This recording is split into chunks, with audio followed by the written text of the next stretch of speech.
Welcome in to First Things First. I'm Sarah Kustok, filling in for Jenna Wolfe. That's Chris Broussard. That's Doug Gottlieb, filling in for Chris Carter and Nick Wright. How you guys doing? Good. You're on East Coast time. Everyone's all transitioned. I'm ready now.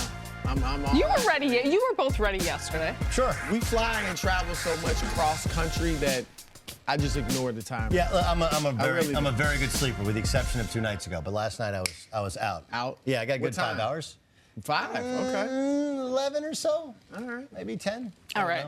I don't really remember. I was asleep. Big day, big night for you two. Also for LeBron, and that's where we start opening a new public school in Akron. And next year will be a big season for LeBron James, entering year 16 of his career and his first with the Los Angeles Lakers. LeBron was asked by Rachel Nichols how he feels about going into a new situation in one of the last years of his prime.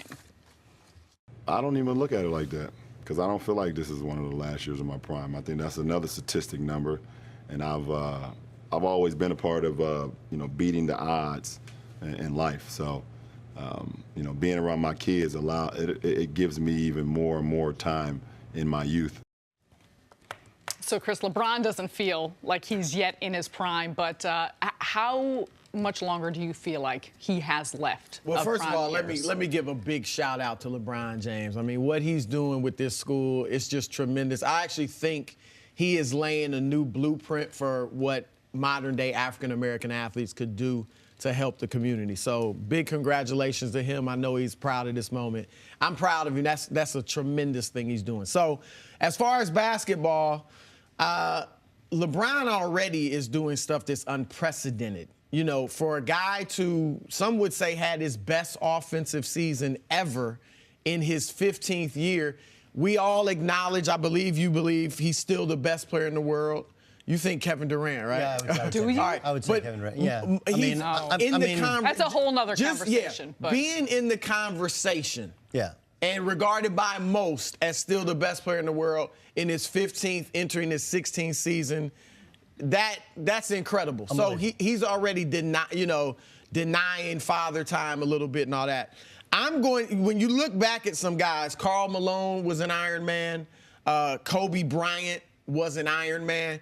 Kobe Bryant, I believe, was still in his prime, if you look at his numbers, in his 17th year. His 17th year, Kobe averaged 25 points, shot 46% from the floor, 27 points, 6 assists, almost 6 rebounds a game. 46%, that was one of Kobe's best shooting performances of his career in his 17th year. LeBron has even been more physically, healthy than Kobe. He works just as hard. We know he spends, $1.5 million a year on his body.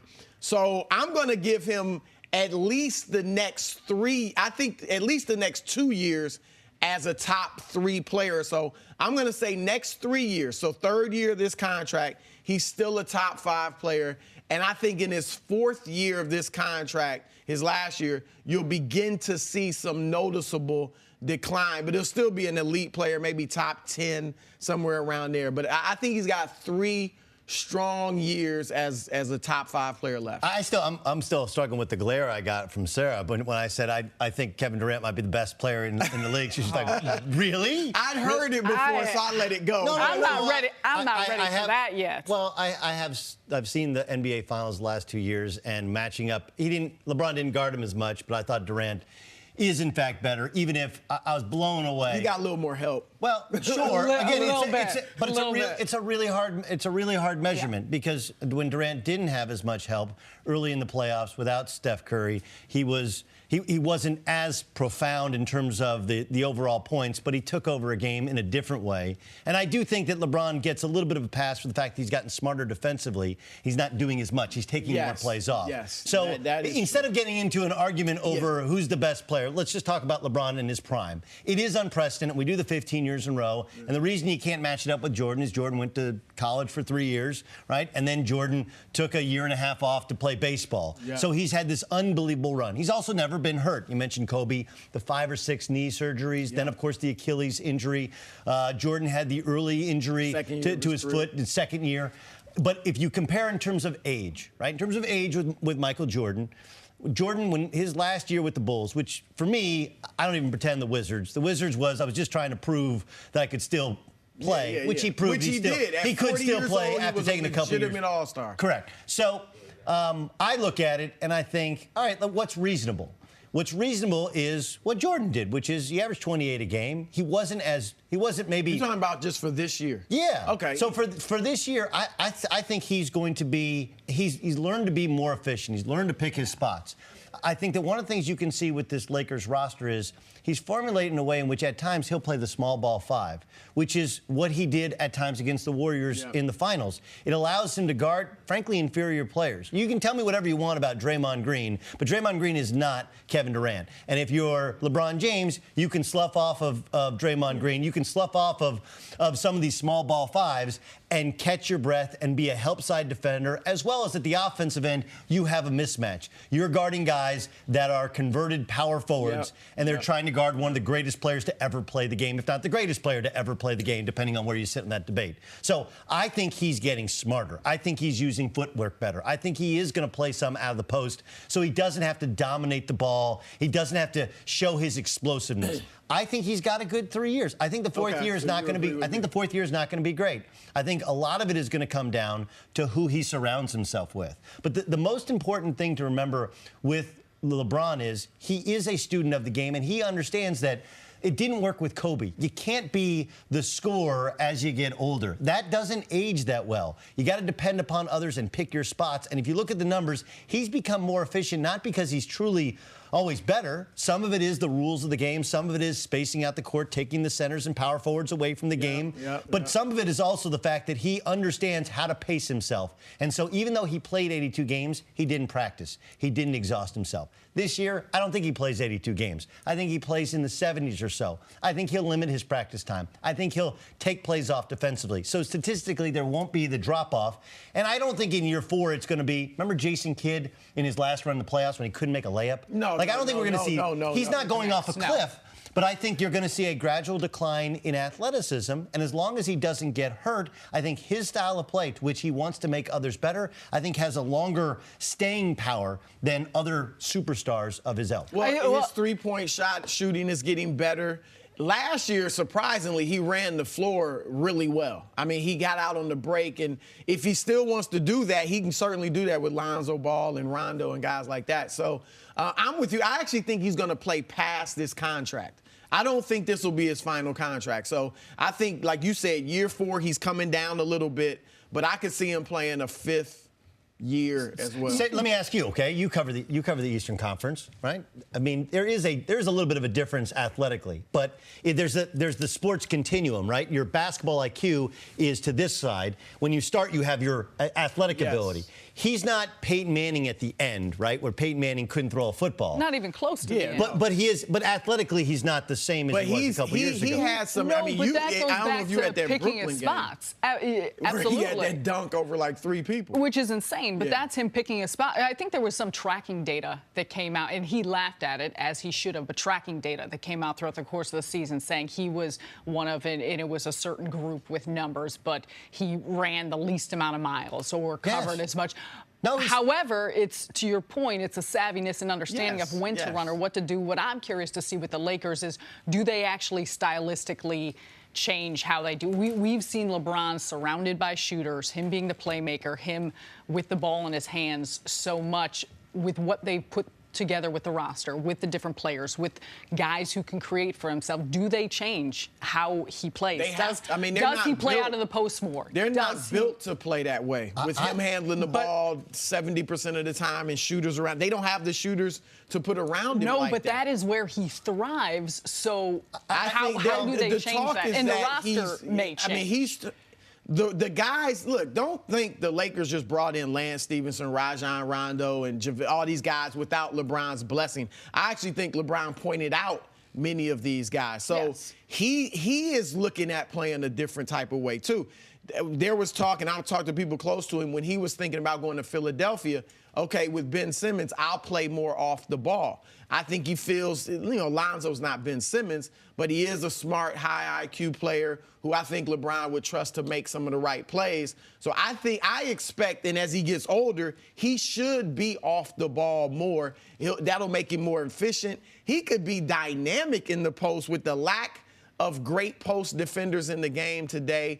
He'd usually have a smaller man on him if he goes down there. With his court vision passing ability, he could really be devastating in the post. So I think you'll see him playing a different type of game, still handling the ball, of course, but I think he'll be off it more. I'll just say this. Everyone says, well, you play out of the post, and he obviously showed his ability to hit that fadeaway jump shot time and again in the playoffs. And some of that's the influence of Kobe Bryant. They become actually really close, and that Kobe has said, hey, look at Mike. He played out of the post. I played out of the post. It's a way to be efficient and to use all the skills that you have. The one thing is, his footwork is not what their footwork was. And that's an old dog, new tricks. It's really, really hard. I don't think he'll ever be great out of that post, but the difference is, and this can't be pointed out enough, is that the game has changed so much. You're not going against traditional post players. He can bully guys. Correct. Down there. Yeah, correct. You can still play bully ball, and it's going to be interesting to see how he adjust his body. Does he play lighter? Does he stay heavy? I think all of these things are fascinating. It's as interesting to watch as the overall win total with the Lakers. And he puts so much thought into all this. So it's not going to just flippantly be how he shows up. All right, we're switching to the NFL because coming up, we hear the real reason Terrell Owens is bailing on his Hall of Fame speech. That's next on First Things First. Moving on to football, Seahawks rookie linebacker Shaquem Griffin jumps the route, picks off Russell Wilson at Seattle's training camp. What do you think? I think Russell Wilson kind of stared him down there.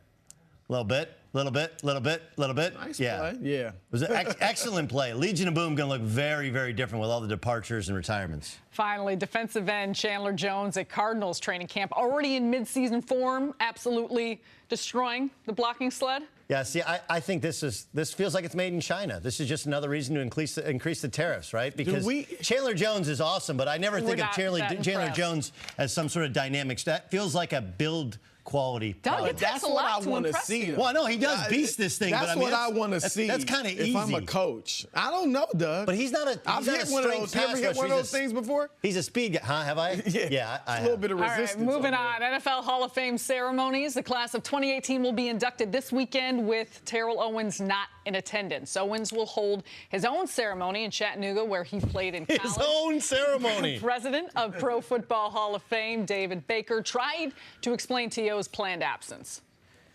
What he told me was that he upset that he feels disrespected, that he should have been a first ballot Hall of Famer. My conversations with him, I'll tell you, they've been good, and they've been very respectful.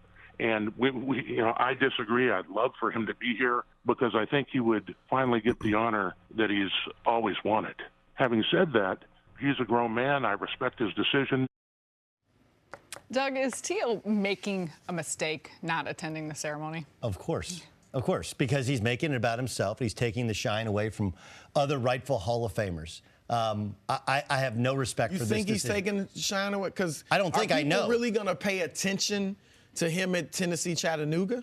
No, but right now we're discussing Terrell Owens, not any of the other Hall of Famers. He's been discussed ad nauseum when all of the shows of us yackers, in which we talk about T.O., and we don't talk about anybody else. We wouldn't be talking about them anyway right now, would we?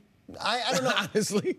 Probably not. But we're talking about T.O., who's chosen not to show up because he felt dissed. Look, wide receivers have been dissed by the Hall of Fame for years. He's not the first. He won't be the last. Our own Cris Carter didn't get in first ballot, didn't get in second ballot.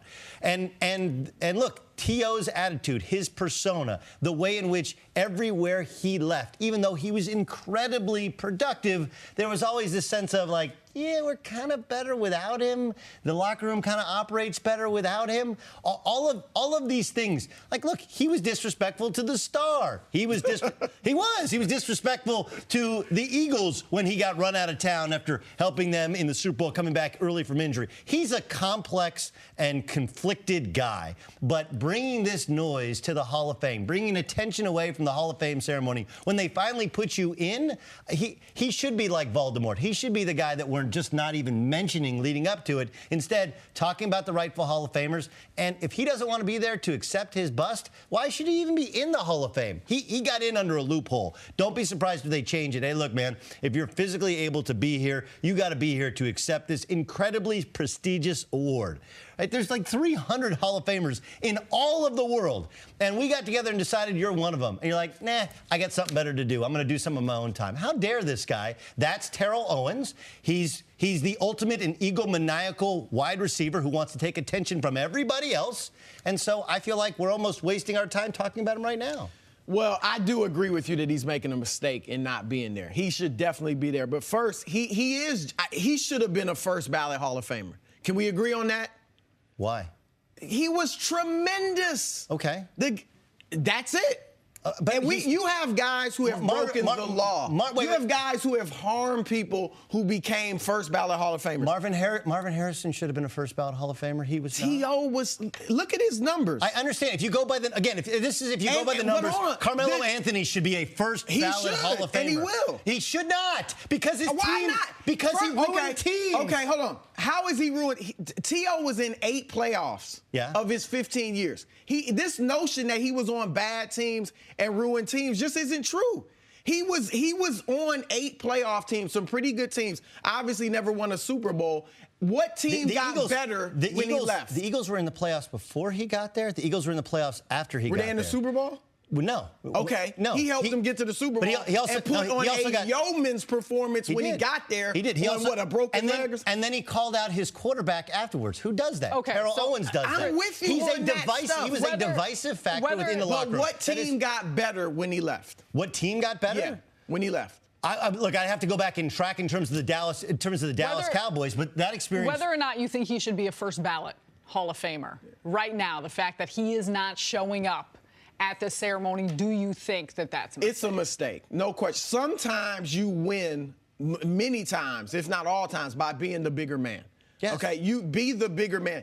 He's not hurting the writers who did not put him in on the first try or the second try by not showing up. Okay, and forgiveness. I mean, I get it why he's mad. I think he has a right to be mad because I think he definitely deserved to be a first ballot Hall of Famer. But those writers aren't losing sleep over Terrell Owens going to UT Chattanooga and holding his ceremony there. Okay, they've moved on. It's eating him up, and until he lets that go, it's going to continue to eat him up. So.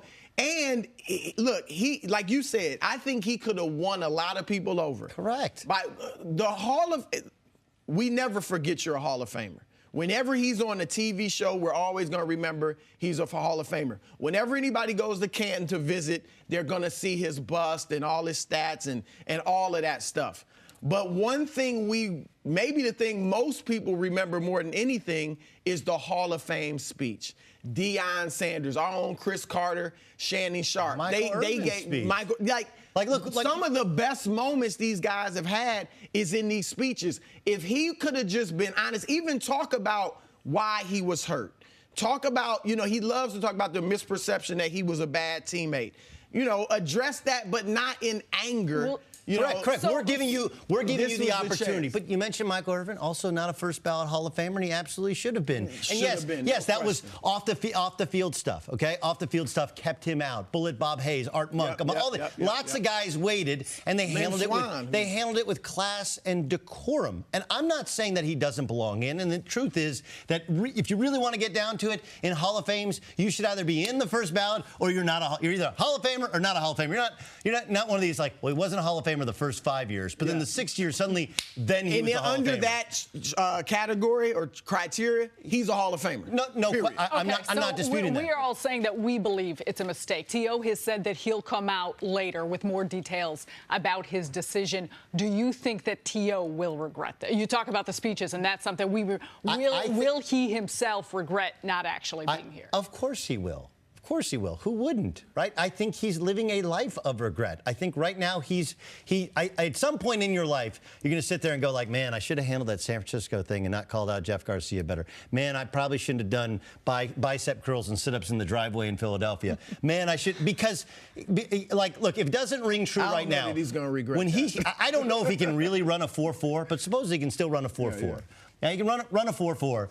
And he wants to play football, and no one wants to hire him in the NFL. If that doesn't tell you that there's he's other 40, stuff. What? How old is he? Doesn't. Yeah, 40-something. No, it matters. Yeah. That matters. I mean, like, look, his hands were wildly overrated if you look at his actual catch rate, whatever. But, yes, at some point in his life, he will regret the fact that he didn't stand up on stage with that jacket on, looking at his bust, and getting to tell his own story. Instead, he tried to do it his own way. He's trying to fight the system, to which the system finally accepted him.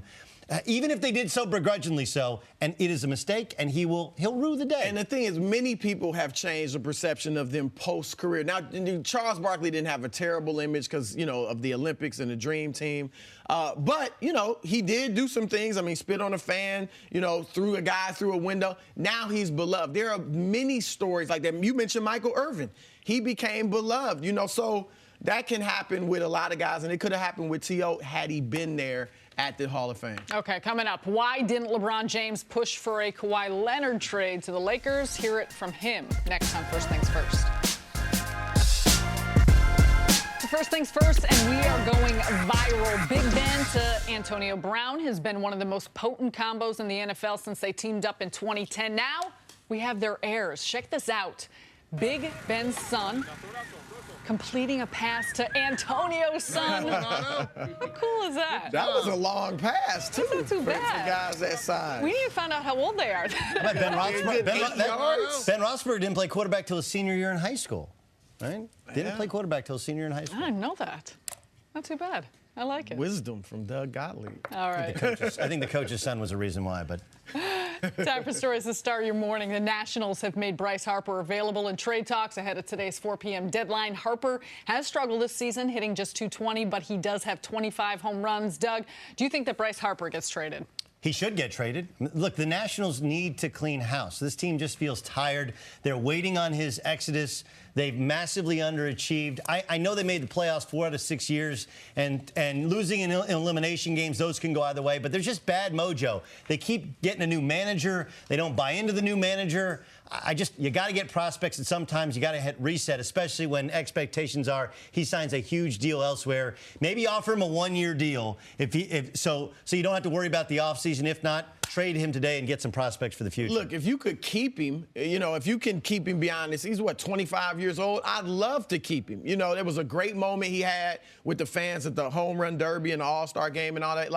But if the foregone conclusion or all signs are pointing to him leaving, whether it's Chicago, whether it's New York, wherever, then you have to trade him and get something for him. And he's actually starting to hit more over the last couple of weeks, so maybe you get more for him. To the NBA, Dwight Howard says he chose the Wizards over the Warriors in free agency. He said John Wall's pitch is what helped sway him to Washington. Cris, are you buying this from Dwight?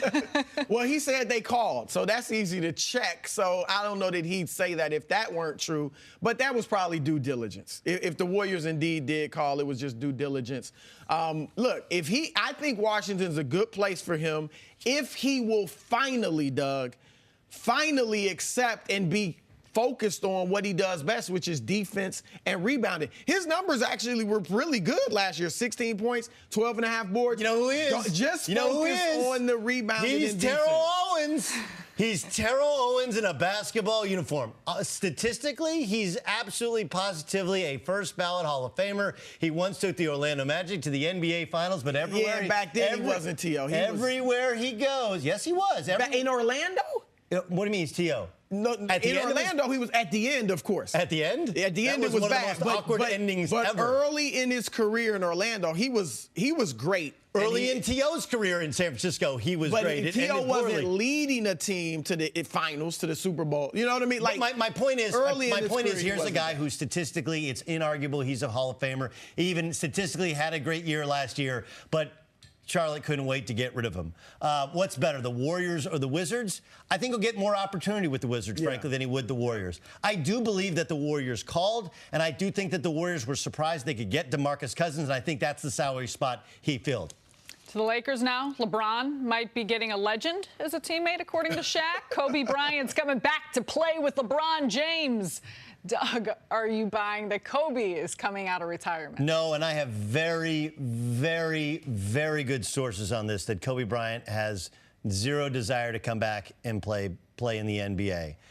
So this is Shaq doing the Shaq thing, calling attention to himself, throwing out something to throw you off the path. Hey, I want to break the story first. Kobe's coming back. Kobe's not coming back. He's not playing in the Big Three. He's not playing in the NBA. Kobe is fine being Kobe. Can we please put this to bed? Because Shaq's not the only one in L.A. talking about Kobe coming back. I'm there. I'm in the city. And I hear people, just fans, just random fans, talking about this as if it really could happen. No, it's not going to happen, as you said. Kobe told us late in his career, you think I'm going to stay around and average 18, 19 points a game? No. Kobe Bryant went out in a blaze of glory, 60 points in his last game. Leave us with that impression. No, he's not coming back. Here's your life goals, right? Find someone who either loves you the way that Nick loves LeBron James, or find someone that loves you the way that Laker fans love Kobe Bryant. You find that type of love in your life, you are in a really, really good place. Leave it at that. Finally, okay. Sam, Nick knows I love him. Beautiful, beautiful. Come on, man. Well said. Finally, Sam Darnold finally showed up at Jets camp after signing his rookie deal. When Todd Bowles was asked about the rookie quarterback, the head coach said, quote, "I told him he was late."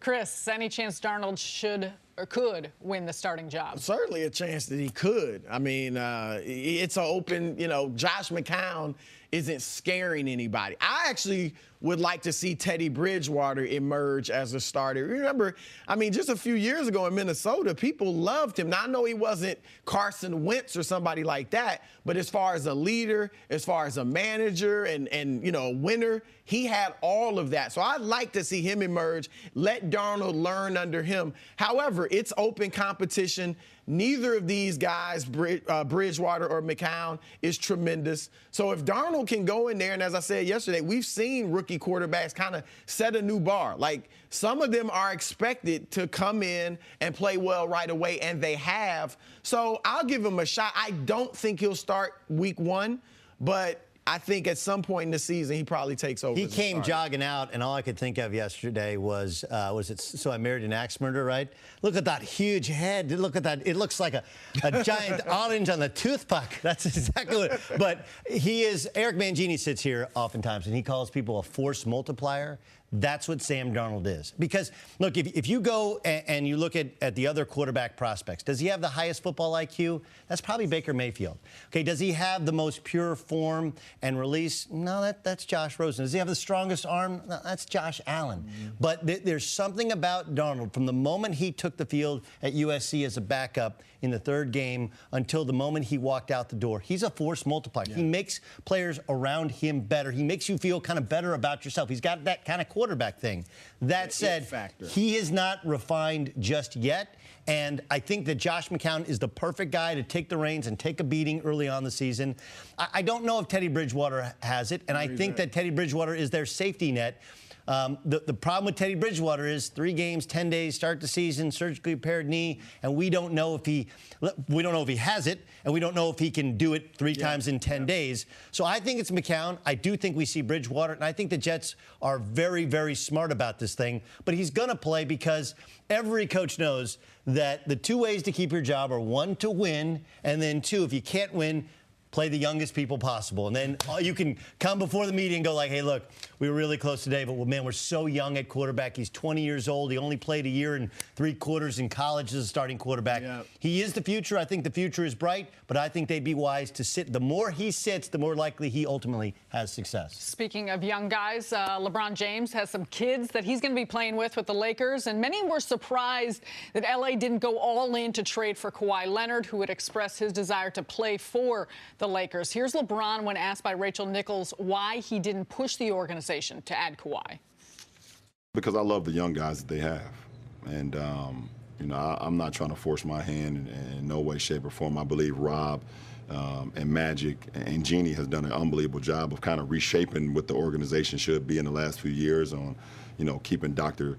Buss, you know, his dreams and what he was all about, you know, to keep that going. So I feel like they know what's best for the team, and I wanted to be a piece to kind of continue that, continue that motion on being back, you know, to a championship franchise where they should be. Cris, are you buying that LeBron didn't want to trade for Kawhi? Well, he said it in that quote, I like the young guys. And he said it right, guys. Because that's what it would have taken to get Kawhi Leonard, if that would have even worked. I mean, San Antonio, and rightly so, understandably so, was asking for everything. Kyle Kuzma, Brandon Ingram, Josh Hart, 3 draft picks. Like, no, you don't make that move. Now, if they could turn around and trade with Toronto and even trade Brandon Ingram and some picks for Kawhi Leonard, then I would say do it, and I'm sure LeBron would say, yes, do it. But he knew with what San Antonio was asking for, no, sit back and relax, because even if you got Kawhi Leonard, you're going to need depth to play with Golden State, to beat Golden State or have a chance. And by giving up all your young guys, you wouldn't have had that. So I think LeBron and the Lakers have made the right move right now. Now, come trade deadline, if things aren't going well in Toronto and they're ready to move Kawhi, and if they're going to lose him and they could get a Brandon Ingram for him, maybe they do that. So then you revisit. But to give up all of that, no, they did the right thing by waiting. Let history be your guide. We all talk about how LeBron's a student of history. You and I, we've all covered the NBA. And we remember when Carmelo Anthony wanted to be a New York Knick. Had he simply waited. Now, remember, the landscape was different. The collective bargaining agreement was set to expire. There was going to be a lockout. He didn't know what level he'd be paid at, but he got nervous, he got tight, and they forced the trade early to the New York Knicks. And the Knicks had a young, fun team, Danilo Gallinari and Raymond Felton. Again, this is in his prime, Raymond Felton. And remember, they had to fit nicely around Melo. Yeah, they had to pay a king's ransom to get Carmelo Anthony when they would have gotten him in the offseason. Right? And that of all the things that didn't allow the Knicks to live up to their potential when they had Carmelo Anthony, that was probably it. The Knicks would have been back, but they didn't wait, and Carmelo Anthony couldn't wait. LeBron James, I think, and Rob Pelinka and Magic Johnson, I believe, are convinced that if they don't get Kawhi, there's still Jimmy Butler, Klay Thompson, Draymond Green, Kevin Durant, you name it, the free agents are out there next season. But they believe that it's better off, let's see what these guys have. LeBron, you heard his own words. We played them for you earlier. He doesn't think he's at the end of his prime. The reality is at some point he's going to fade, but can they wait an extra year and get another free agent to go with the guys they already do have? Remember, they have the Luol Deng contract, which they can stretch. They're going to have the space in their salary cap with Kentavious Caldwell-Pope and all these other guys being on a one-year deal. It's the smart play. It's the long play. It's the patient play. But if you look at the history just of the Knicks, when they had a good young roster and they chose to go all in on Carmelo Anthony a couple months early, that ended up, I know they won a couple of playoff series in the Eastern Conference, but truthfully, that was a failed experiment. Yeah. This is the opposite of that, and I think it's a smarter long-term play. And in what way can it be a feel-out process? Because I know it was Summer League, but Josh Hart has a monster summer. We know what Brandon Ingram did last year, to see what Lonzo Ball does and Kyle Kuzma in their second, to see what guys actually fit around LeBron, which guys work best. Well, this is the perfect example. Obviously, you cover the Nets as their lead analyst for your career. And so D'Angelo Russell's the perfect example, right? He puts up empty stats. They're probably better when he doesn't play, even though he's their leading scorer. Mm-hmm. And so I think that, honestly, LeBron wants to see it for himself, because Brandon Ingram seems to have some of the makings of a Kevin Durant type, but there's questions as to whether or not he has that dog in him. Who's going to know better than LeBron James playing 82 games? I'll know maybe after training camp or after the first 20 games, because as we all know, there's different levels to NBA games, right? There's NBA games that exist only in the bottom line in the box score, and then there's real NBA games that everybody watches. Now you're playing the real NBA with LeBron James on your team. He's going to know who's got the stuff that it takes to compete with him, with the Warriors, with the Rockets, with the Thunder in the future. And I think the only way to know is to play in those situations with Ingram. I think they think Hart has it, but they don't know if Hart is ultimately a starter or a bench player. Summer League is not real NBA. Lonzo Ball, there were some signs of him breaking through. year 2 plus playing with LeBron, it looks completely different when you're playing at the upper echelon of NBA games, and you're only going to know that by doing it with LeBron James. That's what this season is about. Find out who's going to be your second star for this year. And then if you get a big-time free agent, who can be your third star? So see what Ingram, Kuzma, Ball are made of. Hart, like you said, I think Hart does have the right stuff. I'm not saying he's going to be a tremendous player, but he's a strong character player. He can shoot it. He can defend. I think he's smart basketball-wise. So he's solid. And if they fold under the pressure of a Lance Stevenson or the Rajon Rondo going at him in practice, Michael Beasley, Correct. then you know they're not made of the right stuff and you regroup. But that's what this season is about. Well, it's no surprise. And he told Rachel Nichols last night when she asked about some of the, potentially head-scratching decisions they made and guys they acquired with a Lance or with a. He said these guys wake up and think about basketball. They want to play basketball. They're competitors. That was. I mean, look, there are guys in the NBA that don't love the game. They like it and they love what it brings. They're going to push these young guys. But they will. They will. But look. San Antonio's got guys that love the game. Yeah. Houston's got guys that love the game. Golden State certainly has guys. So. Well, and who's available though? Yeah, I'm fine with that. I'm just saying to love the game. That was. I get what they're doing. They're taking a page out of Houston Rockets' book defensively, and they looked at the playoffs and they saw Houston switched everything, forced it into a one-on-one isolation, get Golden State out of their motion offense and go one-on-one. And they think with these guys they're adding that they can do that defensively and give the Golden State Warriors maybe some They got some dog in them. Yeah, they got some dog. That's part. We touched on this yesterday. I don't know if I got an answer from you guys. What would deem a successful next year, just next year, not big picture, what would be a successful season, do you think, in the eyes of the Lakers? Look, the West, I think there's Golden State. I still have Houston, even though they may have dropped off a little bit as the second team. And then I think, the Lakers, the Spurs, the Jazz, the Thunder. Blazers. The Blazers. Yeah, Pelicans. it's just a bunch of teams together, that are fighting for those last 6 spots. Yeah, and so Mavericks. You could finish in the 7th. And the Clippers. I wouldn't put the Mavericks up in that group yet, or even the Clippers. I wouldn't put in that group. But if you could finish 7th and be a game and a half, 2 games out of the 3rd spot, just like last year. So, I've predicted 53 wins and LeBron's the MVP. That would probably put you in the top 4 seed. If they have 53 wins, he will, in fact, be the MVP. Yeah. They're going to have to win 50-plus for him to be the MVP. Look, I just... It's the definition of pornography, right? You know it when you see it, right? You'll know a successful season when you see it, right? Or do we have? Well, remember last year his coach had to step away because of anxiety. They had to trade half the roster. So I would hate to put a number of wins. But they have to make the playoffs. They have to make the playoffs, and you can't be like an 8 seed, 7 seed fighting your way in. I feel like they got to be a solid playoff team. But again, you know it when you see it. If it feels like the momentum is, it's like a company. If it feels like the momentum is, they're not going to win a championship. I don't expect that. I think it's unrealistic to expect them to contend for a championship. But if you know it when you see it, if you feel like it's growing into something like, oh, you know what, Ingram, oh, you know what, Lonzo Ball, oh, KCP, they're a little bit better, a little bit further along than I thought, and it's going to work ultimately when they add another piece. You'll know it when you see it. I would say solid playoff team. I just hate to put a defined number around it because there's so many other variables we don't know. Yeah, I'm not saying they have to win 53 for it to be successful. That's what I'm predicting, but they have to make the playoffs. That's the correct. They have to do that. Maybe get to the second round. All right, coming up, do the Giants have the best offense in the NFC? Some NFL scouts seem to think so. That is next on First Things First. Welcome back to First Things First. Super Bowl champion Cris joins us. Thanks for coming back. Thanks for having me, guys. I'm bummed you don't have your ring on. But why? You don't want to be that guy that wears a Super Bowl ring every single day. How did I not realize I wore it because I was going out to Giants training camp yesterday. It was cool to rap with some of the guys, but you can't wear a Super Bowl ring every single day. It takes away from it being special. So it's a Super Bowl ring. Right. How many of the guys were asking about it?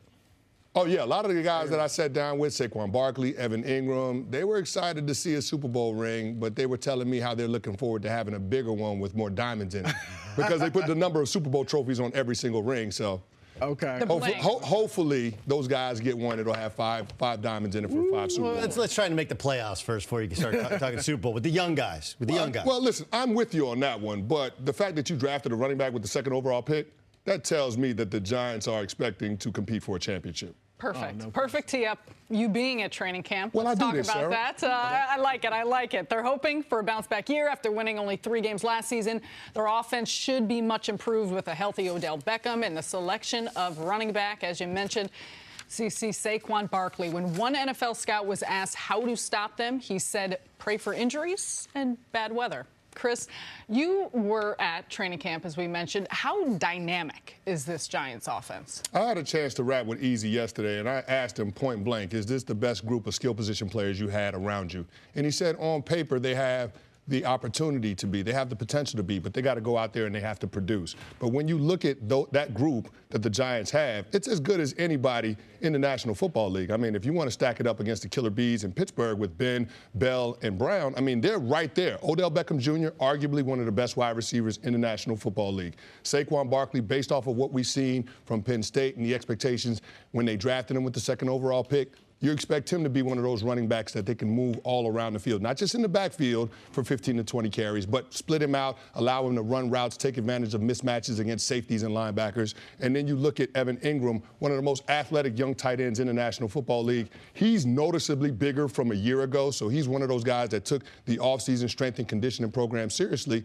I look at this team and I say, you know, it's all there for the taking with the Giants. Of course, you have a quarterback that's competent, 2-time Super Bowl winning quarterback. He's 2-time Super Bowl MVP. If you give him time, and that's the big if with that offensive line. If you give him time, you know that he can operate the offense. So I'm looking forward to seeing what this Giants team is going to look like this year. Look, you're right. The skill positions are incredible. And I think, we see the impact Beckham has on the offense, not just receiving-wise, but the running game. And with him being able to stretch the field and him so dynamic on the outside, defenses aren't going to be able to stack the box. That was, I won't say Barkley's problem at Penn State, but it was a problem because everybody just stacked the box, so his rushing numbers weren't as good as you might have thought. Now that's not going to happen, so he could be huge this year as a rookie. But they're going to be very tough. I think Eli is the question for me. And look, Eli, I know the 2 Super Bowls, but even in his prime, he wasn't the most accurate quarterback. Now, he's got a lot of weapons, and he should be good, but even if you just bypass what happened last year, he's 37 years old. Everybody's not going to be Tom Brady, you know, and Eli is the big question for me. What, two playoff appearances in the last 9 years?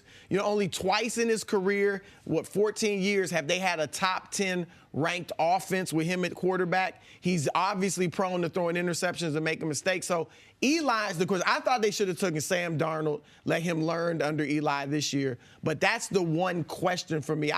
I'll give him the benefit of the doubt. But if there's going to be a problem offensively, if everybody's healthy, I think it could be Eli. It's one of those things where you can't put it all on Eli, but some of it you got to put on Eli, right? I mean, 27, 14, 16, 13, that's all interceptions, right? In the NFL, it has changed. You have to be efficient. You have to hold on to the football. Your running backs hold on to the football. What about your quarterback? And at 37 years old, and then there's the Eric Flowers. Like, can you hide a guy who can't block at left tackle at right tackle? I've had tougher times getting around a turnstile in the subway. I'm just telling you, that's really what it is. Look, they act like the right side doesn't get aggressive. No, look, I love Willie Hernandez feels like a really smart draft pick, right? And Nate Solder, you know, because his kid was sick and they end up getting him out of New England and he becomes your left tackle. Like, that's great. But you still got Eric Flowers over there.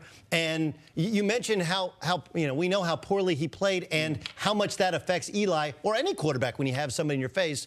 So I guess that's the question. You know lines better than all of us in the studio combined. Is that going to work? Well, here's what I'll say about that. I give Eli the benefit of the doubt because of the resume, and I've seen him do it. Even when they made the playoffs a couple of years ago, the reason why they lost that game was not because of Eli's performance. It was because of drops from Odell Beckham Jr. and Sterling Shepard.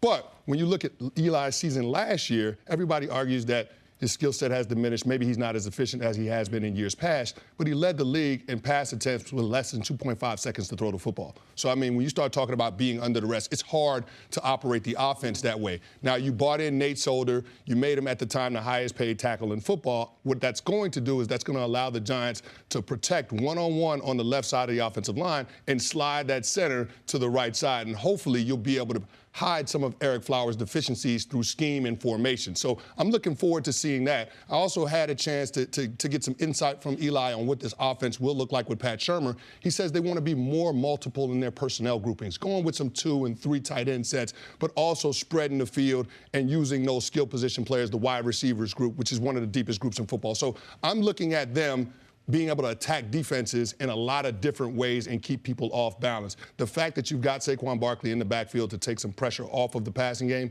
I think with that kind of balance, this has the potential to be a really explosive offense. Is there any question in your mind that Barkley makes an immediate impact? Well, I think he has to. When you draft him with the second overall pick, you've seen what the teams that have drafted running backs in the top 5 have been capable of doing the past couple of years. In 2016, when the Cowboys drafted Ezekiel Elliott, what was he, 1,900 yards from scrimmage and 16 touchdowns? Leonard Fournette, 1,000 yards rushing the football last year. They made it to the AFC Championship game. You're looking for Saquon Barkley to be a force multiplier like those guys. That is the expectation when you take a running back with a top 5 pick. That's a luxury pick when you start talking about that position. To me, that's the piece that puts you over the top and makes you a championship contender. In the Giants front office minds, that has to be what they're thinking. That's why my expectations are so high for this team. Now, when they've been great and when you guys are great, it was the defensive line got after it, right? Like, we can say all these things about Eli, and he did play great in big games, and they're known for the Tyree catch, and you can point out all the offense, but the reason that you won 2 Super Bowls was the defensive line. And, yeah, the offensive skill position looks cool, and that makes you want to draft the guys for fantasy football. But for a team to win, you got to have a legit defense, and it starts up front. Compare and contrast this offensive skill group off the charts on paper. What about the defense, especially up front? That's the one thing that concerns me. They don't have a lot of proven commodities at the edge pass rusher position. I mean, you have Olivier Vernon and a lot of other possibles. Now, you brought in Connor Barwin for depth. I think that was a sneaky good move by the Giants. He's been a consistent player on the field, but more importantly, I think he's going to be great in the locker room with those guys. You drafted Lorenzo Carter out of Georgia, athletic guy. We'll see what James Betcher does in terms of how he deploys him, how to utilize him.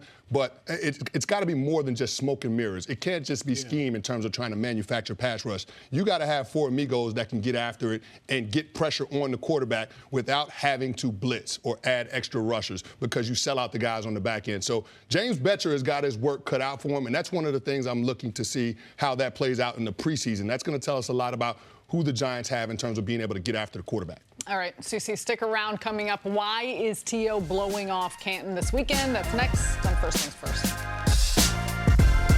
Here with Chris Canty on First Things First. The 2018 Hall of Fame class will be inducted this weekend with Terrell Owens not in attendance. Owens will hold his own ceremony in Chattanooga, where he played in college. And President of the Pro Football Hall of Fame, David Baker, tried to explain T.O.'s planned absence. What he told me was that he's upset that he feels disrespected, that he should have been a first ballot Hall of Famer. My conversations with him, I'll tell you, they've been good, and they've been very respectful. And I disagree. I'd love for him to be here because I think he would finally get the honor that he's always wanted. Having said that, he's a grown man. I respect his decision. Cece, you played with T.O. in Dallas. Is he getting a bad rap by not attending? I think he is getting a bad rap. Now, I don't agree with the decision for him not to attend the Pro Football Hall of Fame, but I can understand his beef that he has with the election committee in getting in on his third try as opposed to having the distinction of being a first ballot Hall of Famer. I mean, statistically, Terrell Owens is one of the top 3 receivers that's ever lived. And so when I go back to our time as teammates in Dallas, I look at him and what type of teammate he was. And he was proactive about trying to be a good teammate, trying to have a good influence, especially on the young players. And CB, we talked about this a little bit off the air about Miles Austin's career. And there is no Miles Austin without Terrell Owens coming to the Dallas Cowboys. I mean, he wanted to make sure that he did everything that he could to have his team in position to compete at the highest level. He would challenge guys to work as hard as he did. He has a legendary work ethic. Of course, he learned that from Jerry Rice. So I understand how at some of the other places he might have been polarizing, but when he was with the Dallas Cowboys, he was one of the most productive players that we had on that team, and he tried to do everything that he could to be a positive influence on that team, with especially the young players. I look at his decision not to attend the Pro Football Hall of Fame as adding validity to the criticisms that he's had his entire career about being a selfish player, and I get that. I look at the Pro Football Hall of Fame as a museum chronicling excellence in pro football. So that means it's bigger than you. Yep. So even though you have an issue with the people that are responsible for voting on the Hall of Fame, you still have a responsibility to the fan base, to the players that preceded you, to make sure that you are there to be celebrated, and you don't want to detract from the other guys going into that class. You guys know what they call the man or woman who graduates last in medical school? Doctor. Doctor. You know what they call the player who's inducted in the third time, the fourth time around to the Pro Football Hall of Fame? Hall of Fame. They call you a Hall of Famer. Yep. Suck it up and show up. Right? That's really what it is. I mean, look, Isaac Bruce is fifth all time in pass receptions in NFL history. Fifth. He's not in. Okay? And if he gets in, he'll show up and he'll talk about how he'll be gracious about it. And that's what's lacking with Terrell Owens. I'm not going to sit here and tell you he doesn't belong in, but Cece, you nailed it, man. He's living down to his reputation, whereas he has a chance to, was it in Dumb and Dumber, totally redeem himself. Right? Completely. Just when I think Terrell Owens couldn't do anything more egomaniacal than tell us he could run the 4-4 or maybe we want to go play in football, then he totally redeemed himself and shows up in Canton and is gracious and is thoughtful and presents a speech that tells you just how troubled a life he had and how much football meant to him and how much it meant to him to play for historic franchises like the San Francisco 49ers and the Dallas Cowboys, and then what it was like to play in the Super Bowl for the Philadelphia Eagles. But instead, he's not going to be mentioned except for all the shows leading up to and all the shows afterwards. And it's overshadowing, dude, Ray Lewis is going in, right? The nastiest linebacker and one of the greatest leaders in the history of the National Football League. Nobody's talking about it. Brian Urlacher, a signature middle linebacker for the Chicago Bears. Nobody's talking about it. This is typical T.O. And as much as I know there are players that like him, there were quarterbacks that struggled to deal with him. There were coaches, there were front office people that struggled to deal with him. It ended bad everywhere he went, and you're starting to see some of the reason why. And unfortunately, he is just keep throwing wood into the fire, and this is the lasting and indelible image of who he is when he gets inducted and he no-shows and does his own ceremony in the Pro Football Hall of Fame. Well, the thing that seems to upset him more than anything is this, what he would say, misperception that he was a bad teammate. Not many people have heard what you just said, you know, because most people think of him as a terrible teammate. As you said, it has ended badly in a lot of places, but this would have been the chance to change it all. This could have been the beginning of having a new image, as we said earlier. A lot of players who had problems in all sports while they were playing, Alex Rodriguez. You know, I mean, with the steroids and all of that, and now through his work out on the camera after the game, playing the game, he's becoming beloved and a staple of the game. I mean, you can go on and on with guys who've done that, Michael Irvin and others. This could have been that moment for T.O. Like you said, he has had an incredibly rough upbringing. Yes. You know, the stories about his dad and not really knowing his father, and he, you know, was right across the street or in the neighborhood. Like, sharing some of that, a lot of people would have seen, okay, I get maybe why he's so sensitive or why this or why he did that.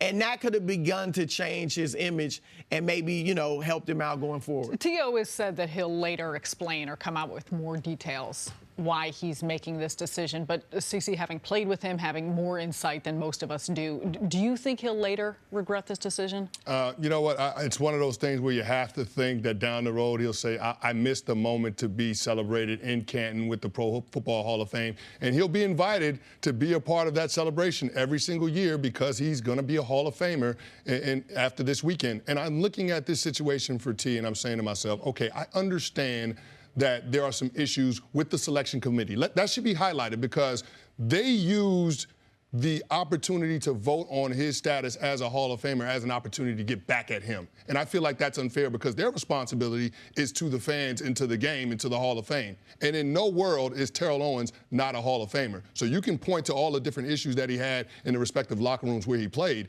but that doesn't take away from what he did on the field. And he deserves to be in the Hall of Fame based on his merits on the field. So I've got a little bit of issue with the selection committee and how they did that. But when looking at that situation, and I heard Shannon Sharpe put it best, CB. Shannon Sharpe said that when he stood up to give his Hall of Fame speech, first of all, the speech had been writing itself for 43 years. That's what he said. And then he went on to say it was important for him to acknowledge the people that propped him up and gave him the opportunity to have success at that level. I think T is missing an opportunity to celebrate the people in his life that created the opportunity for him to be there in the Pro Football Hall of Fame. So I think from that standpoint, he'll regret it.